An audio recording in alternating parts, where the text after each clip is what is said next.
in print with new directions.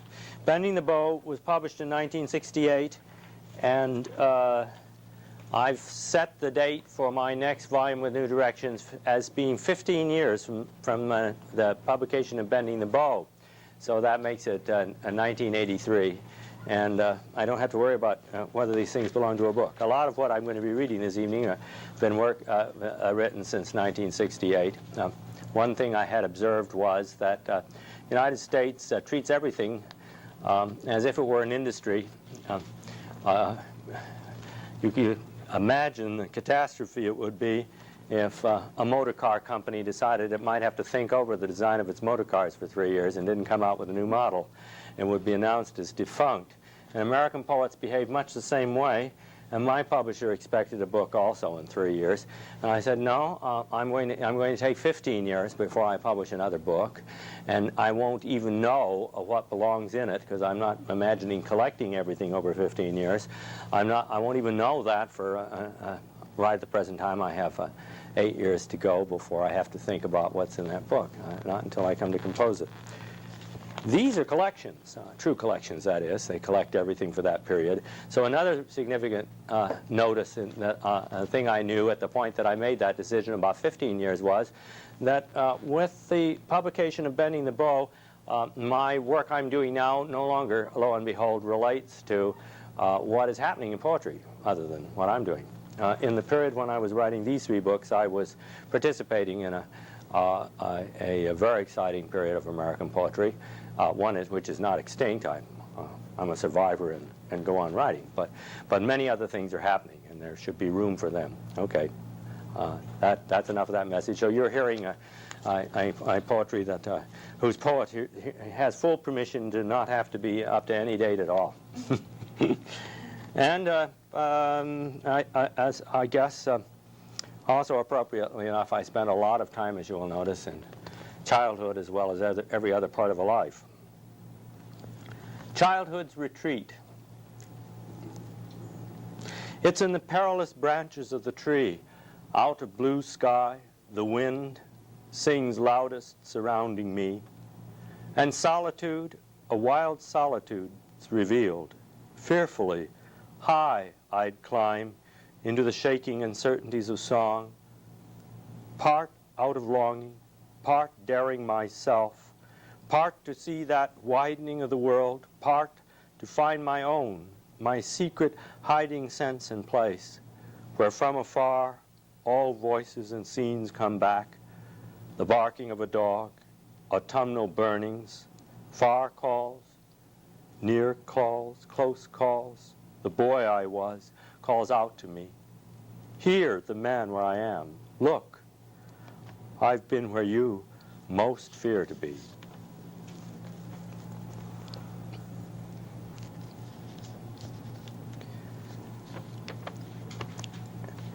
And hell is the realm of God's self-loathing. And hell is the realm of God's self-loathing. It burns me up to see the way he thrives in cheating. Looks into what mirror to see what burning face?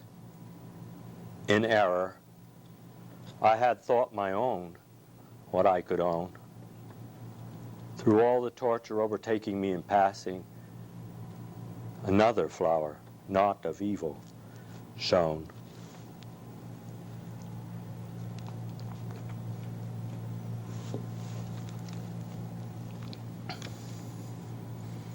These 3 books that go from the beginning of 1956, when I started the opening of the field, through to 1968, actually 1967, when I finished Bending the Bow, are 3 parts of a continuous adventure in poetry.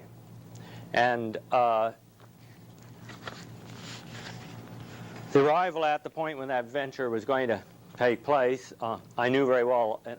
I was in Europe and had put together a book of the work of the preceding years, 3 years to 1956, a book called Letters. And when I got it all together, I saw it was a book.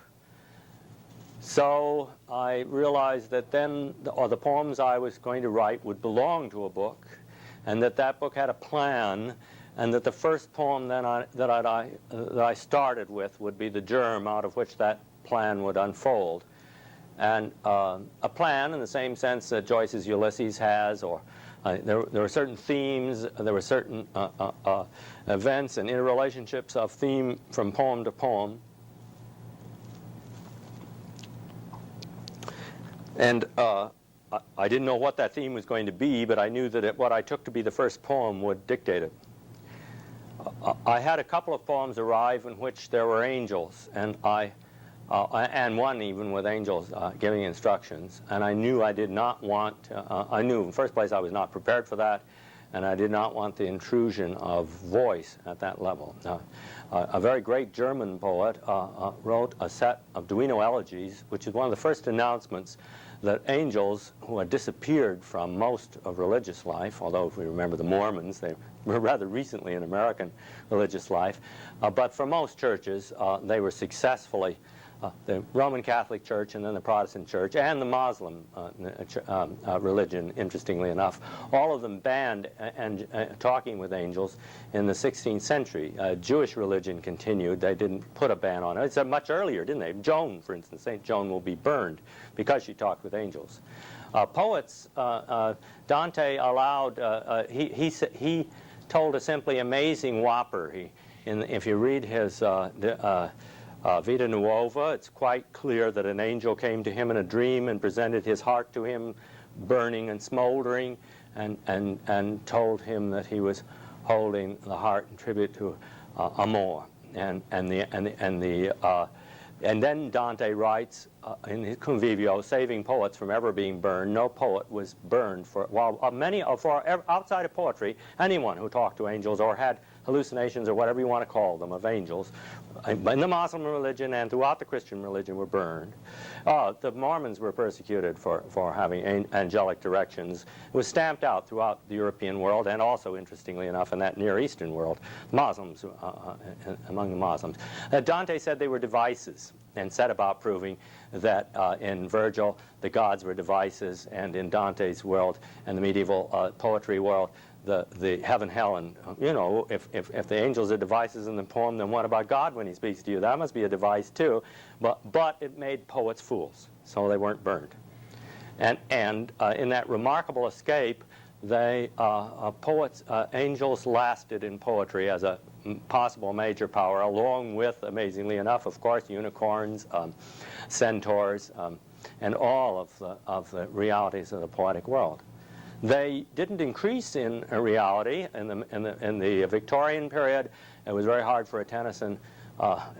Imagine a poet who cannot believe what he imagines or imagine what he believes. That's exactly the curious quandary he found himself writing in. But they returned in the 20th century, and Rilke and Lorca and other European poets began to have thunderous presences of angels, and Rilke explains to us they are angels who have appeared in poetry.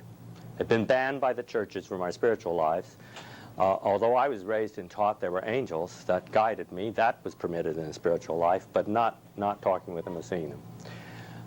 And probably successfully. I mean,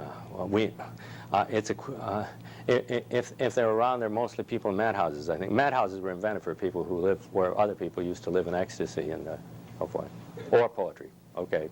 So I had two poems with angels, and I said, no way. I even prayed. I prayed, please let me go.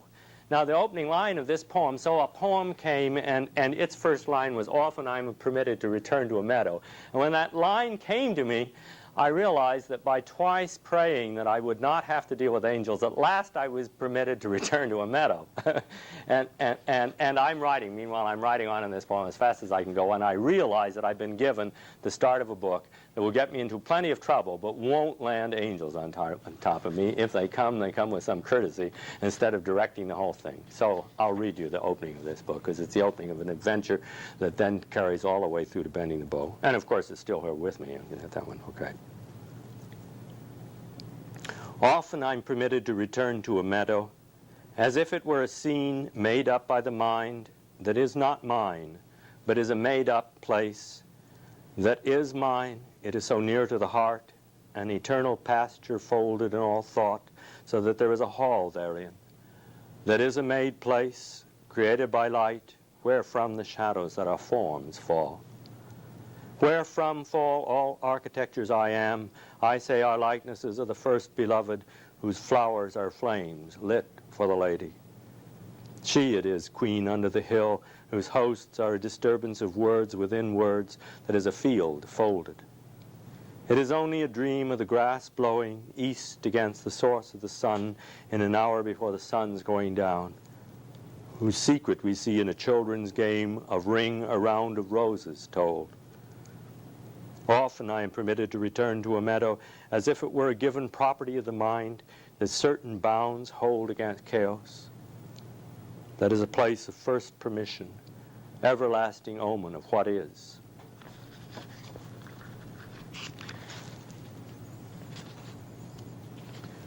The title of the book was given me finally in a series that started. It's the first of it appeared to me at first as a series, but I realized that it had no beginning and consequently had no ending. It means a form in which you return to the form, but the form exists throughout. So you dwell in the form in writing the poem. You do not make the form. This doctrine in poetry is very old indeed. Again, that German poet Rilke said there is only one poem and one poet, and we participate in that poet and participate in that poem when we write what we otherwise would call our poems. We aren't there yet when it's in that state. And of course, of that one poem, there are what we usually mean by great poetry is that it most appears to us to be that poetry that we write, that we participate in when we establish currents that our poems appear on. And this I had long wanted since high school, and this, I was in 1956. I was 37, so a long time. From something like 20 years or so. I had wanted to sometime have happen to me in poetry something like happened to Nietzsche when he was writing Thus Spoke Zarathustra, because I understood that he had launched a form in which figures came to him and spoke to him. We're back at this angels that I didn't want to let in and then let in all around the other way around. Come and speak to him and instruct him inside the very thing that he's creating.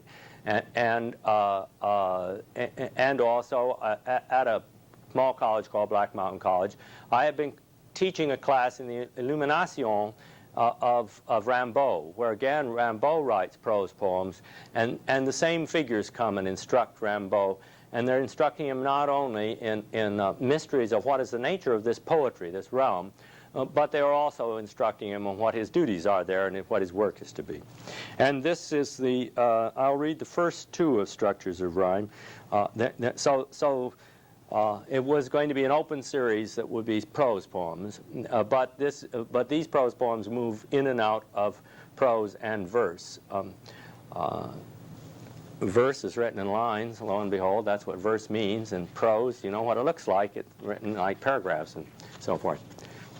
And sometimes prose is poetry, and sometimes it isn't, and many times verse is not poetry, and sometimes it is. If it's not creative of itself, it's not poetry in either category. So people are right when they think symphonies are poetry sometimes, and when they think that paintings are poetry, or even sunsets. Or unless you think you do the whole thing when you look at the sunset instead of the sunset creating it. I ask the unyielding sentence that shows itself forth in the language as I make it. Speak, for I name myself your master, who come to serve. Writing is first to search and obedience. There is a woman who resembles a sentence. She has a place in memory that moves language. Her voice comes across the waters from a shore I don't know to a shore I know, and is translated into words belonging to the poem. Have heart, the text reads, you that were heartless. Suffering joy or despair, you will suffer the sentence, a law of words moving, seeking their right period. I saw a snake-like beauty in the living changes of syntax. Wake up, she cried. Jacob wrestled with sleep, you who fall into nothingness and dread sleep. He wrestled with sleep like a man reading a strong sentence. I will not take the actual world for granted, I said. Why not, she replied. Do I not withhold the song of birds from you? Do I not withhold the penetrations of red from you? Do I not withhold the weight of mountains from you? Do I not withhold the hearts of men from you? I alone long for your demand. I alone measure your desire. O lasting sentence, sentence after sentence I make in your image. In the feet that measure the dance of my pages, I hear cosmic intoxications of the man I will be. Cheat at this game, she cries. The world is what you are.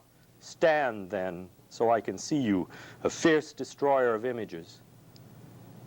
Will you drive me to madness, only there to know me, vomiting images into the place of the law?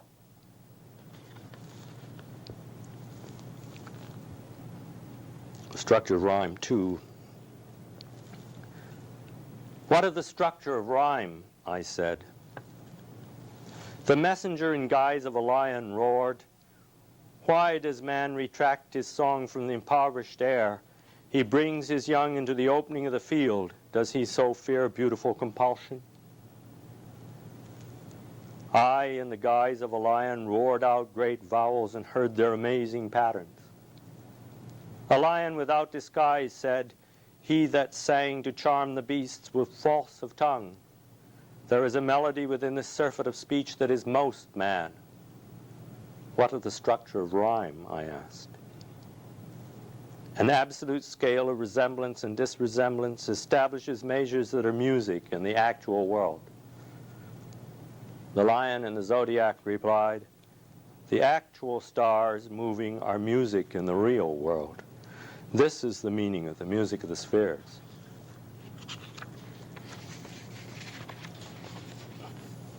The sense of where that poem was coming through to me, I think we all have been, no, I've read enough about child psychology to realize no, but maybe in this room everybody had been, and that is when we play a world, when we are children, very little children, and from almost all children in such play worlds, people come and as a matter of fact, facts of life appear, so they are in a conversation with things and people and world, and this is what I was restoring in the body of the poem. Clearly, in one part, the woman who brings language is what? The mother, of course, who is first talking to you, who is first surrounding you with language, and of the shores. The mother dead and the mother alive are on shores. There are many ways we can examine it, but I had called myself into that realm in which I was playing, made up things, as the first poem, one of the very central knowledges we have of made up things, and that we go through in full confidence and are permitted to go through for just that brief period that our 20th century permits childhood to play. But a longer period, by the way, than mankind has ever been permitted to play before. In the Middle Ages, by the time you were 7, you would have to be about the world's business. One of the troubles for an historian studying the Middle Ages, you think something's wrong, there's a 7-year-old bishop or a 7-year-old. When you think about the presidents of our country, they could all be 7-year-olds. I mean, that wouldn't come out any worse. But the significance of a 7-year-old president is somebody doesn't get to be a child. Somebody breaks down in all of that. No one gets to play long enough to get the feel of things. And the 19th century began to invent the nursery and to extend the period when they began to talk about kindergarten. And they started even talk. I mean, and so they started gardening children and making children come into existence. It's a very solemn world in Dante's world. It's hard to find that he was ever a child. And Shakespeare's children are observably, very remarkably like Henry James's, who's at the end of the same tradition. They're solemn little adults. That's exactly where they are. And little Henry James, sitting at the table with William James and Papa James, already sounding out, could only play one game, that is, talk as intricately and as solemnly and so forth as they did, and enter philosophy by the time he was 7, or he didn't get to talk at the table because there was no nursery for him. Okay, but many people in the 19th century began to have a nursery. People began writing children's stories, children's book. What does it mean to write a children's book? You go back to when you're 7 and write there.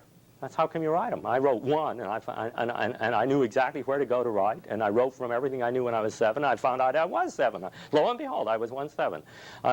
How amazing, and it doesn't disappear if you go back there and check it out. Now, this is, of course, resurrected in a different way, and you realize, gee, I probably was crazy when I was 7 there. I was talking to people back and forth, including my sister, who was real, actual. What is all this checking out of the actual and the real? Yes, my sister's actually there, but she's really so-and-so, you know. You're a gorilla today? Let's play Tarzan, the leader of the gorillas? Mother's worried. What are you going to do with that female gorilla out there? It's lunchtime. Okay. I think you can see my sister was 1 year younger than I was. I thought up great games. Well, let's now, to move on to a few more poems from this book.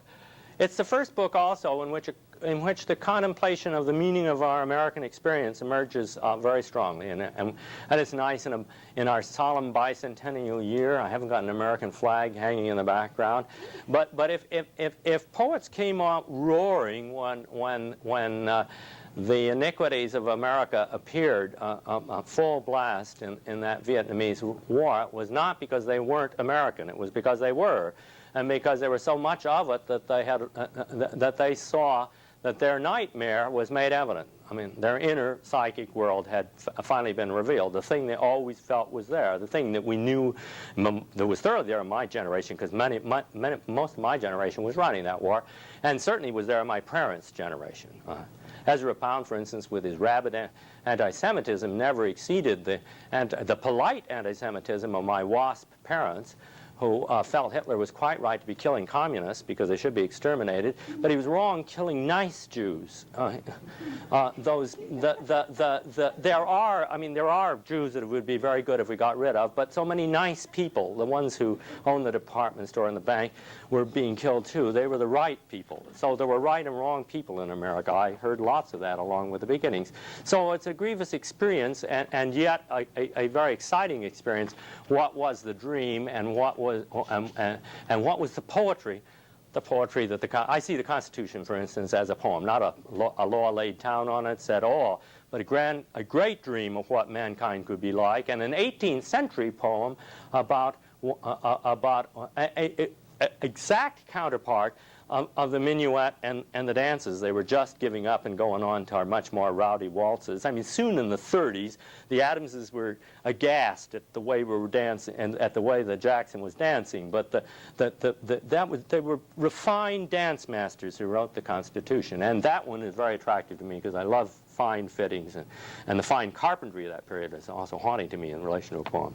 And I began then in 1956 to imagine, mostly out of Adams and out of the debacle, because Pound, who was a master of mine, in the master generation that I stem from, was of course had revealed in full in his own psyche the nightmare that the United States, that Americans were quite capable of being as bloody and as vicious as Germans. Well, they were. I mean, what were we? We were compounds of all the people in the world, and then we were to be amazed that we turn out to be of the same species and do the same things. But at the time of the Second World War, most people I knew felt very superior. Those Germans have their Hitler, those Russians have their Stalin, those British had that bloody, horrible empire in the 19th century. Isn't it wonderful that us Americans, and of course, if you checked it out, they were saying this on top of how many slaughtered Indians and burned forests and the whole rest of it. We didn't get reform when we got to the continent. That's where we were looking at in '56. Where we're looking both. We were feeling intensely both the experience, the dream, and that's what poetry is. Again, this is the actual world, the real world, and trying to get them together in a language. And I had also for medieval studies a strong sense that law, we have a sense of lawlessness, and we can of lawfulness and lawlessness, and we can even find that a law is out of order because we know a law that is more lawful than that. We know when a law is against the law. That is what makes men form well, revolutions, constitutions. They don't come out of sky, but they come out of a very intense sense of law that proceeds constantly from law, as an intense sense of poetry streams forward from the existence of poems. The law I love is major mover, from which flow destructions of the Constitution. No nation stands unstirred. Let me start that again and get it moving right. There's a little law about it. I ought to be reading it straight. The law I love is major mover, from which flow destructions of the Constitution. No nation stands unstirred, in whose courts I, John, testify, I saw. But he who judges must know mercy, as a man knows a woman in marriage. For she is fair whom we masters serve. The which, says John Adams, requires the continual exercise of virtue beyond the reach of human infirmity, even in its best estate. Responsibility is to keep the ability to respond. The myriad of spider's eyes that Rexroth saw reflecting light are glamourless, are testimony clear and true. The shaman sends himself. The universe is filled with eyes then, intensities, with intent, outflowings of good or evil, benimaledictions of the dead. But the witness brings self up before the law. It is the law before the witness that makes justice. There is no touch that is not each to each reciprocal. The scale of 5, 8, or 12 tones performs a judgment previous to music. The music restores health to the land. The land? The Boig in Peer Gynt speaks. On the stage it was shown, a moving obscurity. I try to read you, lad, who offer no text. Not terror now, dumb grief it is, diabolus, but little devils are garbled men that speak garble. Your chosen place is less than hell, nor hate nor love breeds. There disorder is not, order is not, no, even simpleton need demands my ear. Here, beautiful damned man that lays down his law, lays down himself, creates hell. A sentence unfolding healthy heaven. Thou wilt not allow the suns to move, nor man to mean desire move, nor rage for war and wine, here where the mind nibbles, nor embrace the law into which you lie, that will not fall upon your face or upon knees, all but twisted out of shape, crippled by angelic syntax. Look, the angel that made a man of Jacob made Israel in his embrace, was the law, was syntax. Him I love is major mover. The poem, and this point, law moving back into mythic movement, and also a feeling that almost a feeling of a vast disorder and nightmare moving forward in our American experience. Now this is, of course, the Pindar poem is 1957. My feeling, although personally I was out there demonstrating, was against the war in Vietnam and felt it was an atrocity, I felt the most important thing about the war was that it revealed the truth of who we were. And so it's one of the first, out of this moves, I am still reading and reading and reading to find what is this thing, that, what is the immediate thing that we are involved in, that is our heritage, that we're to carry forth to a meaningful place in all mankind's experience. Not an arrogance of it being our nation, but trying to make meaningful in the terms of the whole world what we can rescue as a meaning. But also, it should be in that message, as it is in fairy tales, the full nightmare that man is capable of, and that can only be acknowledged in ourselves. When we point to somebody else and see the nightmare, it doesn't hit anybody, because we're just saying that thing over there is scary, or that's not where it goes.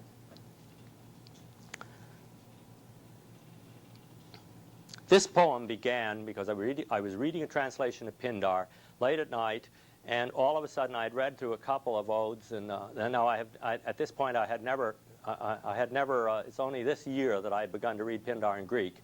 I was reading him in translation, and a set of puns appeared, and I'll take the first line and show you, because I want to also show you something of how I work. I read an opening line of an ode by Pindar. It says a poem beginning with a line by Pindar. And the line went in the translation, "The light foot hears you, and the brightness begins." And I thought, how does a foot hear you? Or is this some strange grammatical thing? Hears you, the bright foot, the light foot, and light. My theology is light, dark theology, a chiaroscuro, in which they're not at war but coexist. So light really, and then poetry's written in feet. I'm a poet who dances, not a poet who speaks. And everything was going, and the brightness begins. Well, I loved one thing I'd done by the time this book began. I thought, gee, there's such a heavy trip about poetry oughtn't to be intellectual. But I knew not only wanted my hands and feet in there, but I wanted this squudgy organ up in here, this thing called a brain, get in there. I wanted my gonads in there. I wanted my left arm in there. I wanted my sweat glands in there, and I sure wanted my brain in there. And here, everybody's saying, well, just keep your brain out of it, and it'll get natural. Well, gee, that isn't the way we're built. I love to eat brains, so I'm very well acquainted with them. I cook them. I've been through I know they're there, and they're a piece of an anatomy. They don't prove to be of mine. And it looks very much like you were into something quite as fleshy and depraved and reductive as more exalted souls would say. Right down just proves to be our bodies. So, but brightness, I like to be bright. So brightness begins. I thought, what a promise, I'll begin bright, and they say, what a bright beginning of a poem.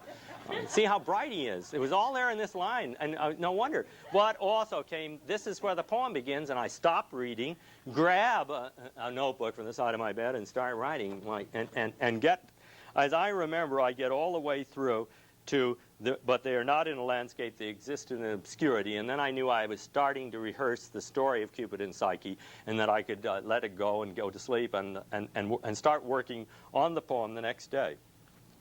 Of the poem, I knew one other thing, and this is also, I'm going to get it because it's one of the kinds of ways of knowing about a form of a poem. This poem I knew was also going to be in a form relative to the 19th century symphony.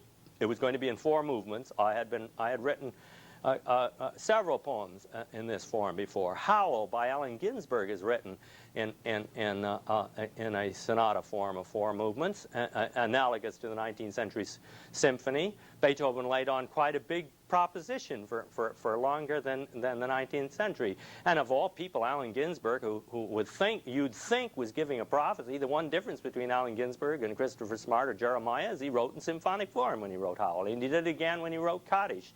And T.S. Eliot, you can think of 2 people more different than Allen Ginsberg and T.S. Eliot. He wrote in sonata form when he was writing his, he recognized they were quartets, but what he was back in was a symphonic form. So this is going to be a symphonic form, and I knew then it was going to have 4 movements. I had a sense of how long, of the time that the poem was going to exist in, like a painter has a sense of the canvas that he's going to be working on. So he knows where his painting takes place. He illustrates that space, not some other site. A painter does not change the size and shape of the canvas he starts on while he's painting. He realizes the painting within it. Now, I not only knew about that there were 4 movements, but that doesn't mean 4 equally divided areas. I knew that one movement will feel this way, the next will have contrast. The next one will be slow, one will be scherzo, all sorts of things that were analogous to you can hear that I'm listening to music all the time, so that was a form I loved to get into. The other thing was I did know, I'd been reading for years aloud, I knew how long it was going to take, a feel of how long it was going to take that was as specific as a canvas, so I knew that if this movement was that long of that space, I'd already used it up, the next would better be short, and this one and so forth. And that's, it was a, recently, I have not been back in the symphony form, but I wouldn't mind at all. I love retrograde forms, as you will see.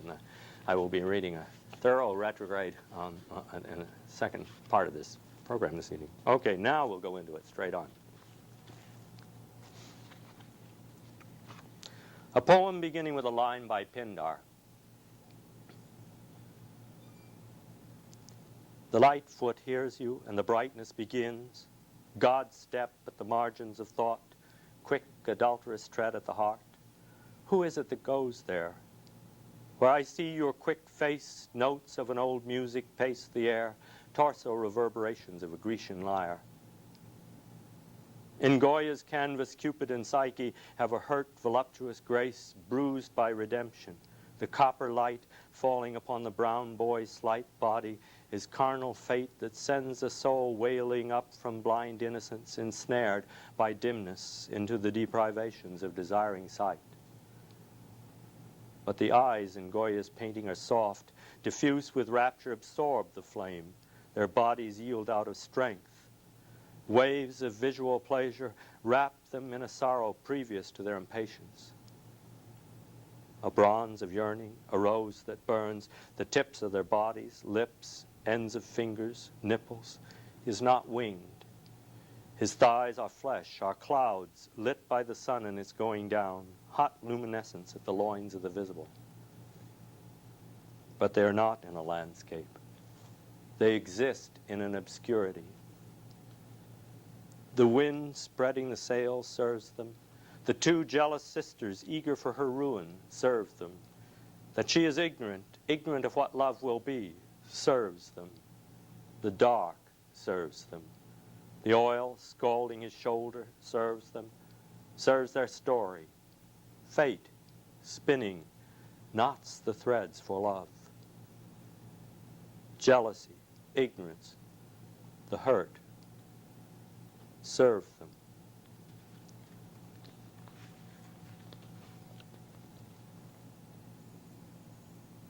This is magic. It is passionate dispersion. What if they grow old? The gods would not allow it. Psyche is preserved. In time we see a tragedy, a loss of beauty the glittering youth of the god retains. But from this threshold, it is age that is beautiful. It is toward the old poets we go, to their faltering, their unaltering wrongness that has style, their variable truth, the old faces, words shed like tears from a plenitude of powers time stores. A stroke, these little strokes, a chill. The old man, feeble, does not recall a phase so minute, only a part of the word endure. The thunder makers descend, damaging a nerve.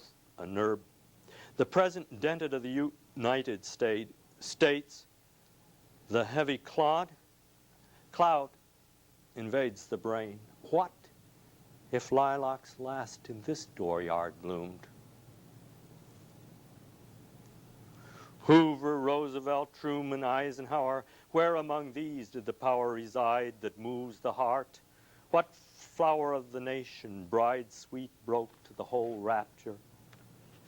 Hoover, Coolidge, Harding, Wilson, hear the factories of human misery turning out commodities. For whom are the holy matins of the heart singing? Noble men in the quiet of morning hear Indians singing the continent's violent requiem. Harding, Wilson, Taft, Roosevelt, idiots fumbling at the bride's door, hear the cries of men in meaningless debt and war.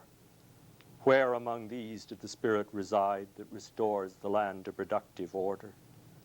McKinley, Cleveland, Harrison, Arthur, Garfield, Hayes, Grant, Johnson dwell in the root of the heart's rancor. How sad! Amid lanes and through old woods echoes Whitman's love for Lincoln. There is no continuity then, only a few posts of the good remain. I too, that am a nation, sustain the damage where smokes of continual ravage obscure the flame. It is across great scars of wrong I reach toward the song of kindred men and strike again the naked string old Whitman sang from. Glorious mistake that cried, the theme is creative and has vista. He is the president of regulation. I see always the underside turning, fumes that injure the tender landscape, from which upbreak lilac blossom of courage and daily act, striving to meet a natural measure.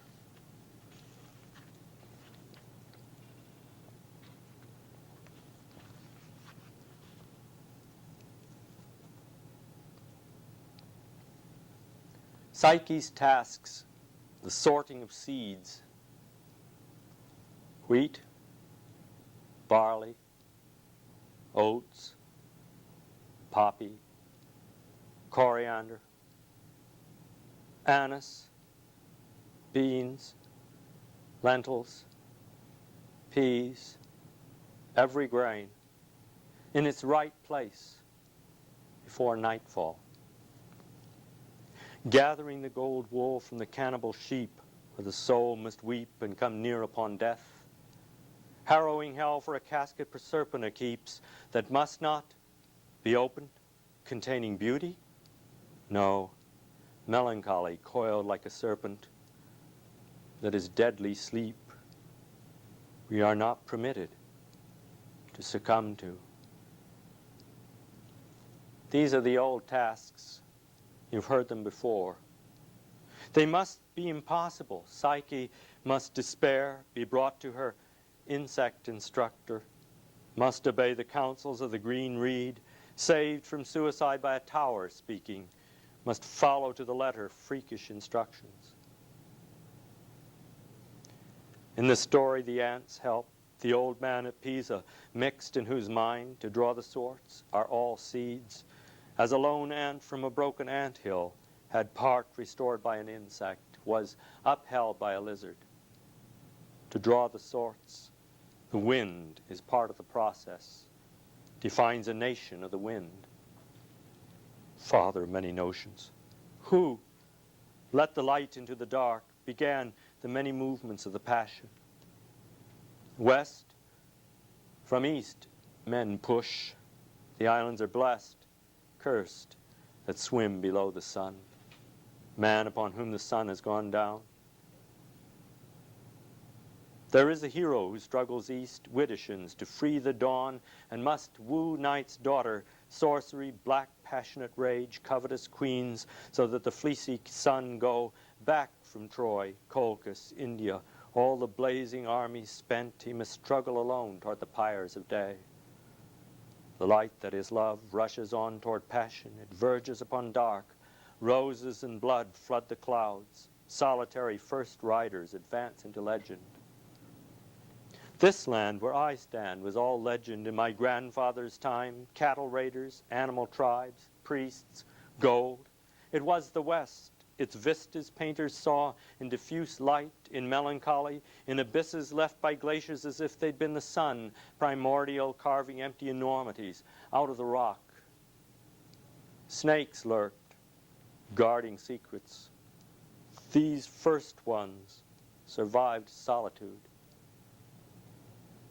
Scientia, holding the lamp, driven by doubt. Eros, naked in foreknowledge, smiling in his sleep. And the light spilled, burning his shoulder, the outrage that conquers legend. Passion, dismay, longing, search, flooding up where the beloved is lost. Psyche travels life after life, my life, station after station, to be tried. Without break, without news, knowing only, but what did she know? The oracle of Miletus had spoken truth, surely, that he was serpent desire that flies through the air, a monster husband. But she saw him fair, whom Apollo's mouthpiece said spread pain beyond cure to those wounded by his arrows. Rilke, torn by a rose thorn, blackened toward Eros. Cupidness death that will not take no for an answer.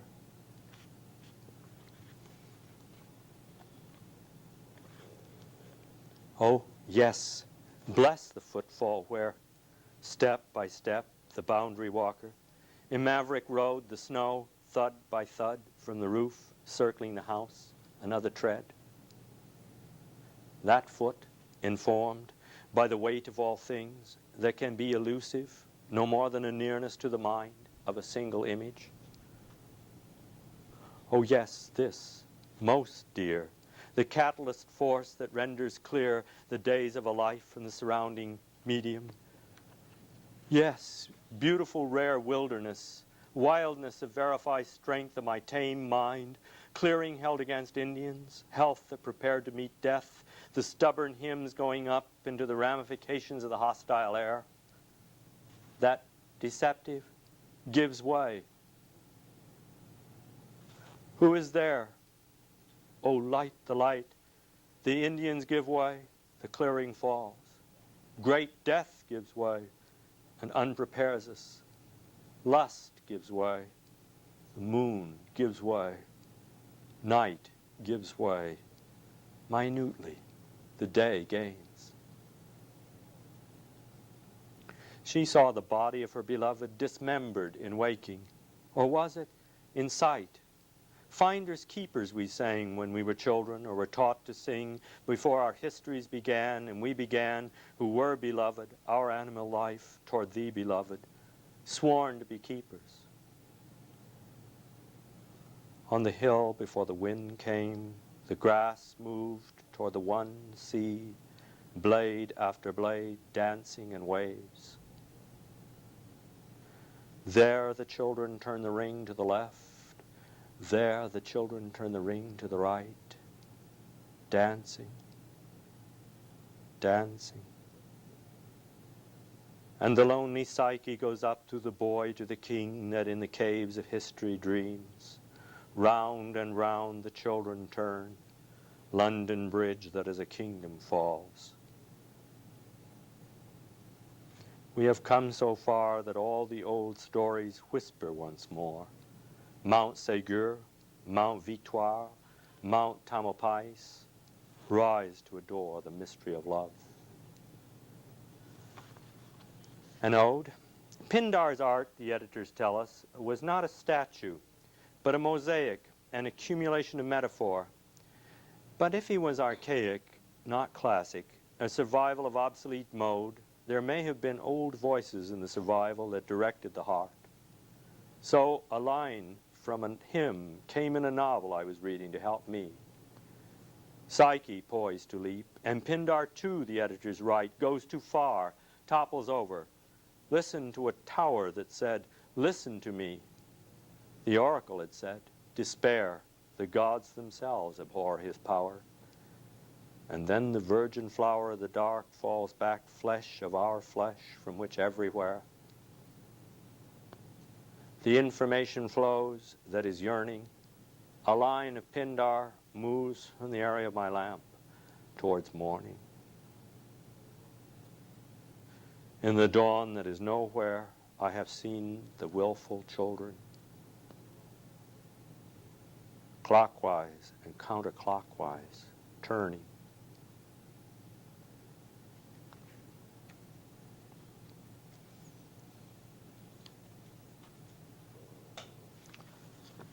I'll read one of the it's one more poem from this volume. It's a structure of rhyme that's still very close to me. It goes back to, at this point, went back to early experience of when I was in, probably about 20 or so. Structure of rhyme 11.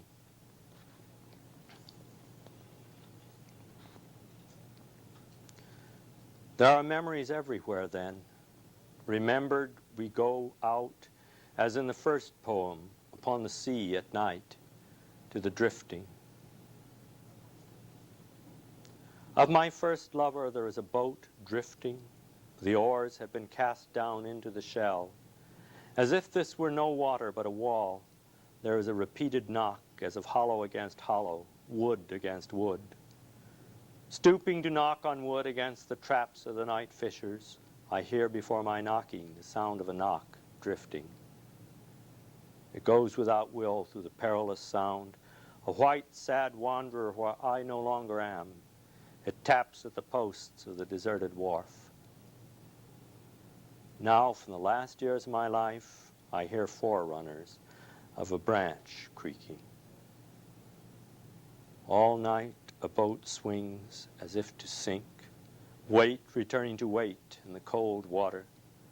A hotel room returns from Wilmington into morning. A boat sets out without boatmen into 20 years of snow returning.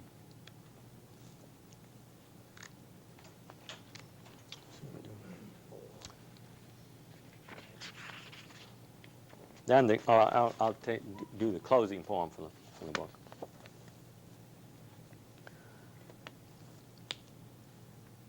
Food for fire, food for thought.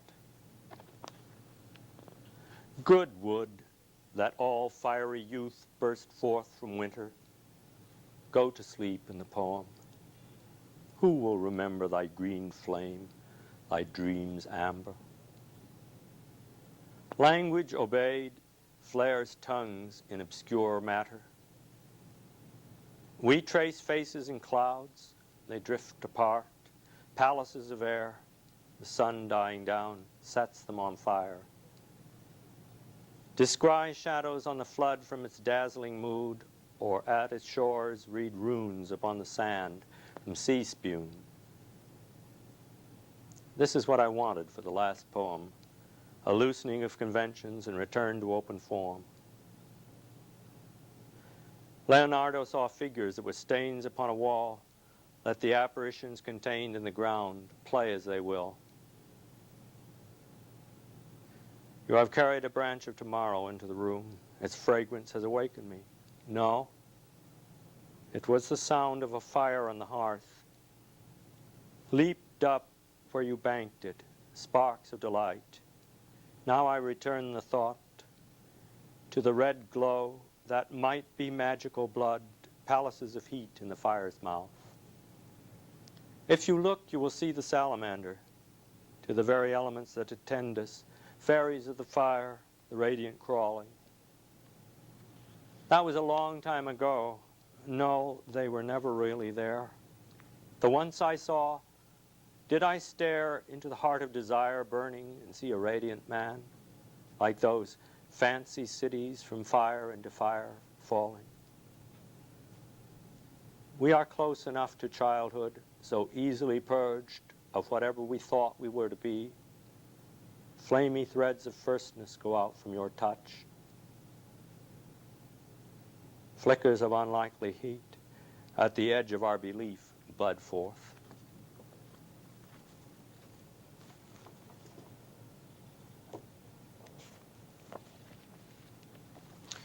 I'll read one particular poem from Roots and Branches, and that is to pick up our theme of the law again, because I returned to this. A husband and wife were both lawyers in Oregon and had a discussion group and heard me read there. Well, I'd no sooner got back home than the telephone said if they paid my, and this is the only time this ever happened to me, if they paid my air flight back to Oregon again, would I meet with them for a weekend? And that was just I mean, that was not like, if it's an institution you talk about fee, pay or something, but and they said it was because of what I'd said about the law.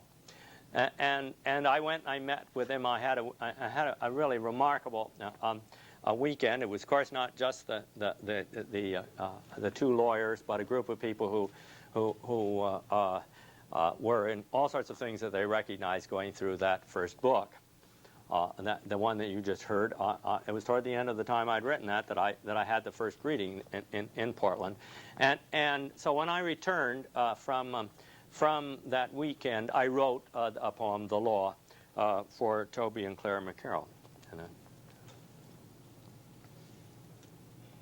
They were questioning the law as I was questioning the law, and they also knew something about that. The one thing about the law, as is laid on us, it's not the one as the law we know, and so there's really quite a difference. In that poem of John Adams, by the way, where he's saying it demands this virtue, he unmans whatever, he and Jefferson were corresponding with each other, and they were very distressed that they had written the Bill of Rights into the Constitution as a law, because they felt that we should be fighting for that Bill of Rights all the time. I think they were right. They said if we write it down, men will discontinue to fight for it. They will ask it to fight for them. They said we know this Bill of Rights because that's what our political intelligences are fighting day and night for it. Well, we get what we deserve. When some little youthful team took the Bill of Rights and went around Sacramento from door to door, they thought they were wild anarchists or communists or something with that Bill of Rights in hand. And so they were, because those are not idle rights that you can write into a law. You are either fighting for every right in the Bill of Rights. No man gets to write in by law the spiritual rights that we have to come alive. We've got to fight for them, and we have to name them over and over and over again. So wouldn't it be terrible if they were lost? Wouldn't it be awful if the Supreme Court didn't come in and guarantee them? That's not what they're guaranteed. None of those rights mean a thing until you've claimed them and you've gone into the space where they mean something and do something. Otherwise, we're sitting back underneath the Bill of Rights, hoping it's going to be nice to us and nobody will arrest us. Imagine coming to the place where we count the margin, will either Carter or Mickey Mouse or Reagan or somebody come in and arrest us or persecute us, and the Bill of Rights will no longer protect us. They were not a protection. They were a proposition out front of how you're supposed to live. Okay, I'm in. Do that one. And so that's what the law is about. And as you'll see, I mean, that's just the law, and yum yum, hooray. No, and law and order, they hadn't even started, we hadn't begun to hear those lawless and orderless people shouting law and order yet when this was written, and it was already there. America, I love you. You're always coming up with some wilder drama than King Lear for us to live around. The law. There are no final orders, but the law constantly destroys the law, erasing lightly or with turmoil coils of the snake evil is, referring to imagined goods where they radiate what hurts and what heals, what hinders, what intent, and what reveals. New needs are new commands, and this hurt good that prescribes the otherwise unwanted quest. Add just the law to fit where the eyes see what fits, or the heart skips a beat unexpectedly. Have these a court? Yet hurt may a melody to the course of plain speaking give. Necessary disarrangements have been anticipated, remembered, thus expected in eternity. No other move will satisfy. Songs fateful. Crime fulfills the law. Oedipus is a ravishing order in itself, is tearing out his eyes, a phrase secretly prepared that satisfies. To what can we conform? They go to murder Duncan, who here is a sleeping king. If it were done, the fumbling actor tells us, and just here comes into immortal when 'tis done words, then 'twere well it were done quickly, here, here, and here. There's such a particular law there can be no other play. But Shakespeare must play it out. From the first, in a desert place, or from the last, crowned at Scone.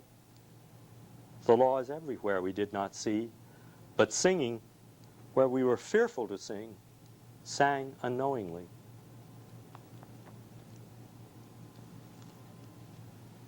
At every stage, law-abiding or breaking the law, disobedience is not careless, needs a code. What's the score? Keys previous to the music, not given by nature.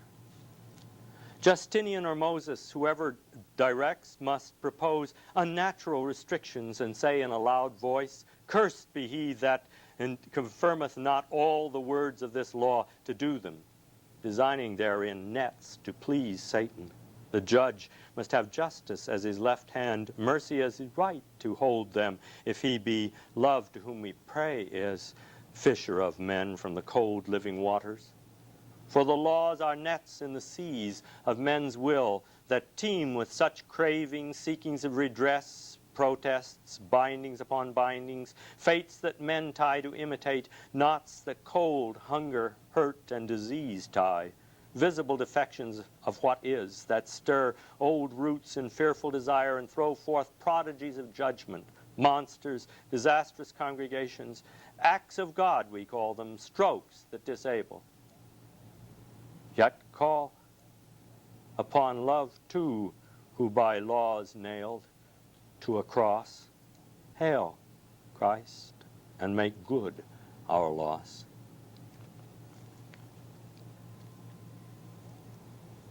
Robin Hood in the green wood outside Christendom faces peril as if it were a friend.